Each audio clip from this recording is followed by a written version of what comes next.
Okay, so what did you see in this GIF? What happened in this GIF? So let's look at it from a psychological point of view. First, you saw a ball coming right towards you. So what did you just see? You first witnessed the light energy that is reflecting from the ball and it's entering into your eye. So as it enters your eye, the light energy is transformed into neural impulses and it is transmitted to your brain via your optic nerve. So this is what happens when you encounter a ball that is coming right in front of you. But the process doesn't stop here. What else happens is that when the ball comes right in front of you, you anticipate that it is going to hurt you. So what you do? You crouch or you defend yourself from the ball. So what is happening is you are sensing that the ball is coming right in front of you and then you are reacting to that stimulus, creating a response. So you are encountering a stimulus and then you are creating a response. So there are two psychological processes involved here. One, you might have correctly guessed, it is sensation, which is the blue arrow mark pathway. But the next thing which we are going to talk in this content is perception. So today's topic of interest is perception and I am Pooja Shri, Assistant Professor, Department of Psychology from SFR College. So let's move right into our content. So before going into the content, we must know what perception is. So what is perception?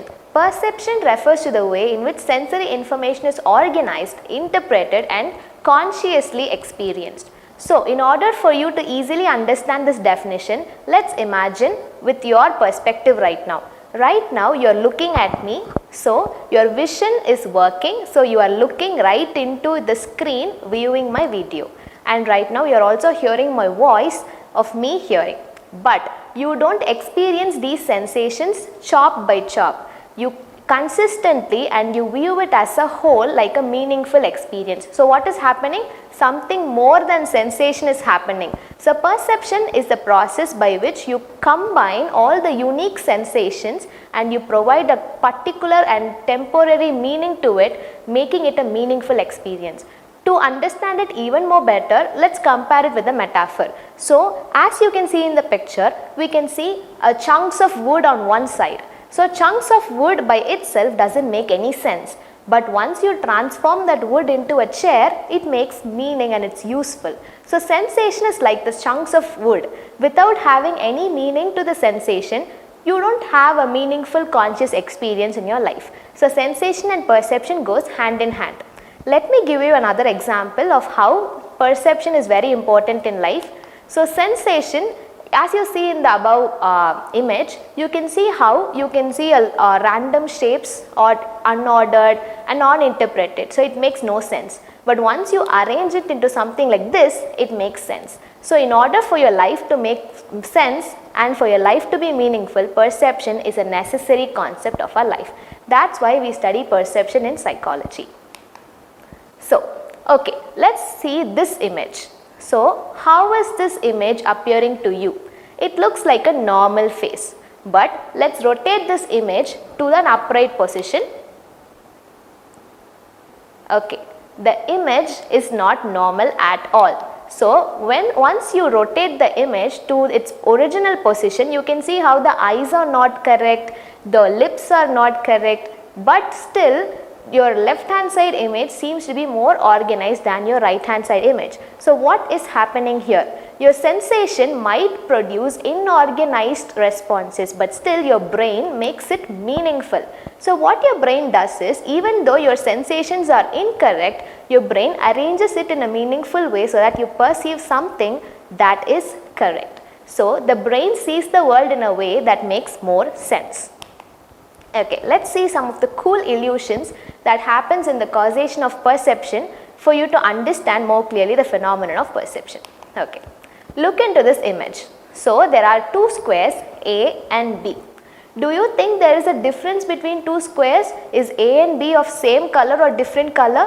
When you first look into this image, you can feel like A and B are varying in color. So A is more darker than B. That is how you would perceive. But the reality is You can see from this GIF, if you take all the other surrounding squares apart from A and B, you can see how A and B are very similar. So what is happening? In the first image, you sense the two squares to be different, but now in the second image, you can see how A and B are of similar shades. So what is happening? The cylinder is casting a shadow. As you can see clearly, the cylinder is casting the shadow on B. So our meaningful perceptual brain, what it does is, B is under the shadow. So it makes you believe that B is under the shadow and B is lighter than A. But in fact, your raw sensation says that A and B are totally the same color. Let's look into another example. So A and B, you have two tables. So which table do you think? Do you think these two have a difference? Which table is longer? Our obvious answer will be A. A appears to be longer than B. But in fact, A and B are of the same length.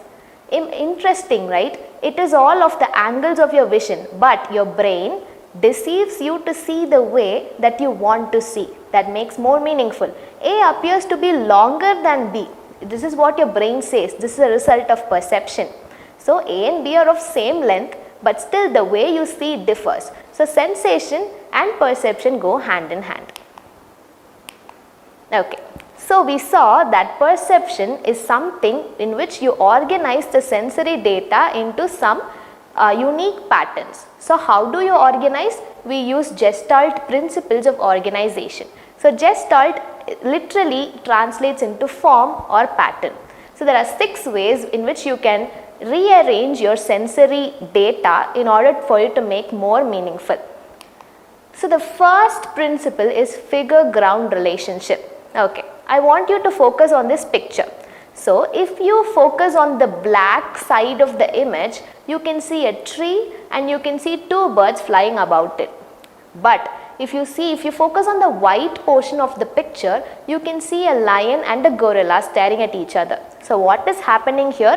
When you focus on the black side of the image, the black side becomes the figure of focus and making the white side its background. So you are ignoring the white and you are focusing on the black so that you perceive one image at a time.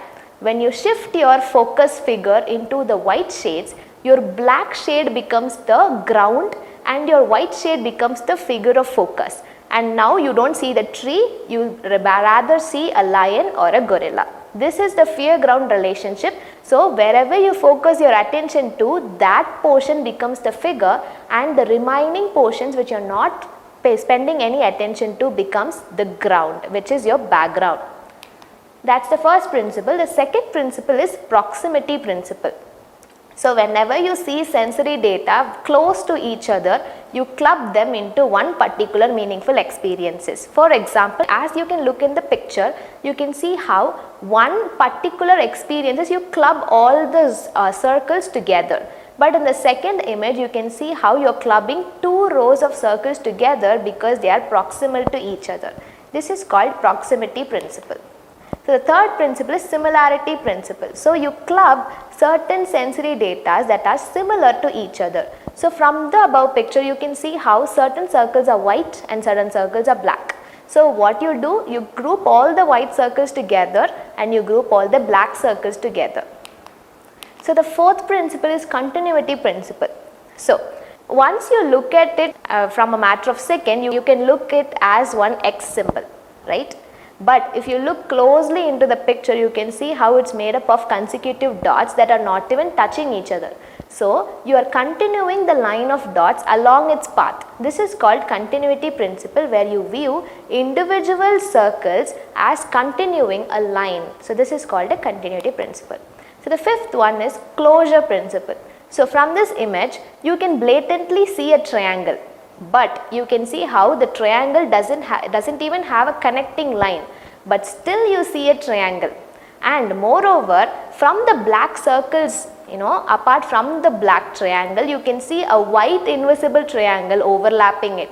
So what is happening here? Your brain is closing the open places by itself without even having any modifications in the environment. This is called closure principle.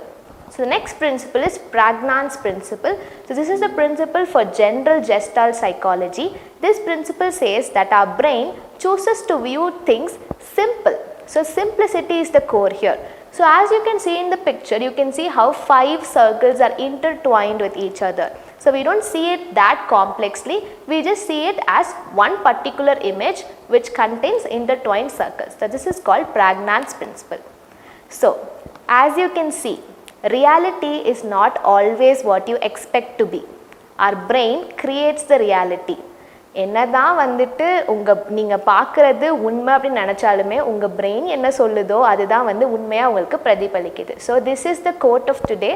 Perception precedes reality. Once you understand your perception, you can change your own reality. This quote is given by Andy Warhol. So thank you for listening to our lecture. See you soon.